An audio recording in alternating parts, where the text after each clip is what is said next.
Greetings, time travelers. Prepare to roll into the vibrant, tumultuous world of late Cretaceous Montana, where storm cells punch shadows across a patchwork of conifer scrub and fern prairies. Out from a willow braid steps Styracosaurus, the horn garden, a long nasal spear and a frill bristling with spikes that read like lightning frozen in bone. This isn't just theater. The frill is billboard and bluff. Yes, but also geometry in a herd. A way to look enormous from every angle when small tyrants test the margins. Picture late summer. Sedges thrive, creating lush green patches along the water's edge. Calves in mottled patterns tucked mid-formation, while adults parallel walk with frills half-raised. Because predators probe at twilight. The answer is rotation.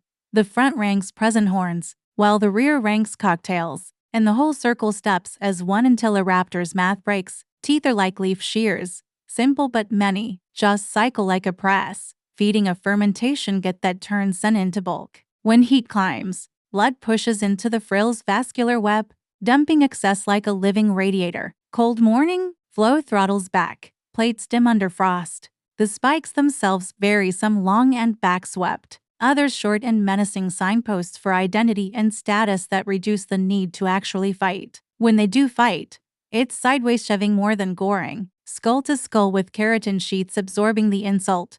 You can read those bouts in fossils. Microfractures healed smooth. Horn tips polished by lives spent saying no without saying die. Monsoon pulses set the schedule. After a thunder wash, sprouts flash green in fire scars, and the herd detours, carving trails that become tomorrow's stream cuts. Bone beds in this country speak of catastrophic die-offs. A crossing gone wrong, ash in the lungs, floodwater that rose for hooves to high, but also of social life, juveniles, subadults, adults interleaved in the same final pile. That interleaving is the receipt for herd structure, age classes moving together, knowledge passing forward in the most practical curriculum on earth. Where to feed, where to ford, when to stand, zoom out and the rule out last species. When you can't outrun tooth and claw, reprise the attack. With shape, numbers, and posture, a tyrannosaur doesn't see one target. It sees a porcupine wall with moving points and no clean angle.